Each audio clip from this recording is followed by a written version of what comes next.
반갑습니다. 한상현 의원입니다. 다가오는 5월은 가정의 달입니다.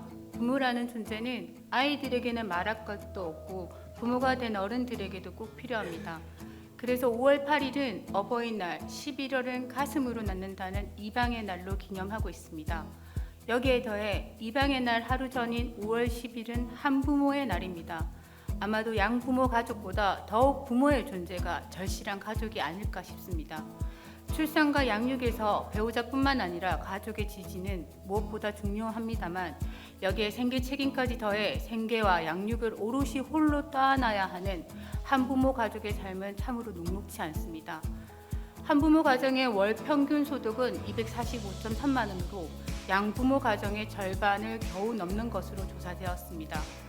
비자가율은 70.4%로 맞벌이 가정의 2배가 넘습니다. 무엇보다 한부모 가족의 아동 빈곤율은 양부모 가족의 아동 빈곤율보다 4배 이상 높습니다. 특히 경남의 저소득 한부모 가구 비율은 경남 전체 한부모 가구의 14.6%를 차지해 전국 평균 저소득 한부모 가족 비율이 12%를 훌쩍 넘어섰고 해가 갈수록 증가하고 있습니다. 또한 저소득 한부모 가족 중 미혼모 모자 가족 비중이 서울, 경기에 이어 경남이 3번째로 높은 비율을 보이고 있습니다. 그런데 이러한 한부모 가족 정책이 선두주자로 우리 경남도가 손꼽혔다는 사실 알고 계십니까? 경남도는 2007년 전국 최초로 미혼모 지원 조례를 제정했을 뿐만 아니라 바로 다음에 역시 전국 최초로 미혼모 지원센터를 설치해 운영했습니다. 2024년 지금도 센터 하나 설치하기가 쉽지 않은데 무려 16년 전 각종 사회적 편견을 뒤로하고 전국 처음으로 미혼모 지원센터 운영에 지금에 이르렀습니다. 조례명이 바뀌어 센터 이름이 경남 한부모 가족 지원센터가 되었지만 아직도 핵심적인 역할은 그들에게 믿고 의지할 버팀목이 되어주는 것입니다.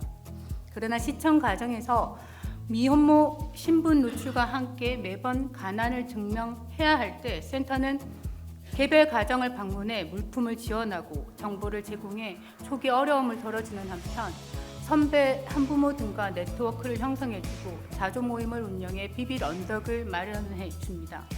이 센터에 이용하는 한부모 가족의 수기를 모두 읽어보았는데 센터 식구들과 자조 모임 동기들에 대한 무한한 신뢰를 확인할 수 있었습니다. 비정상의 범주에 두고 차별 어린 시선과 부지불식간에 상처 주는 일들이 난무하는 세상 속에서 당당하고 떳떳하게 아이를 포기하지 않고 양육할 수 있도록 지켜주는 서로가 서로의 가족입니다. 이러한 사업들이 올해 여성가족부 사업의 통합으로 사실상 완전히 쪼그라들 수밖에 없게 되었습니다. 애초에도 경남이 붙은 광역기관이라 하기엔 민망할 정도의 규모였으나 여가부 사업 종료로 더욱 어려운 상황에 놓였습니다. 센터장은 비상근인데다가 전담 인력은 3명에 불과해 1명이 100가구가 넘는 한부모를 관리해야만 합니다. 전국에서 서울과 경남 2군데만 한부모 가족 지원센터가 있는데 서울센터는 인력과 예산이 경남의 5배가 넘습니다.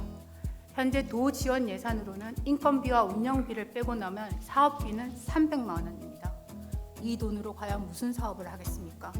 때문에 외부 후원을 위해 사방팔방 뛰어다녀야 하고 그조차 경기 영향을 받아 부침이 큽니다. 저소득 미혼모자 청소년 한부모를 경남이 응원하고 지지하려면 센터 운영을 안정적으로 보장해줘야만 합니다. 광역기관에 걸맞는 인력과 예산을 지원되어야 한다는 것입니다. 앞에 이야기로 돌아서서 5월 11일이 입양의 날, 바로 전날인 한부모 가족의 날을 정한 이유는 본래의 가정에서 양육하는 것이 입양보다 우선이라는 의미랍니다.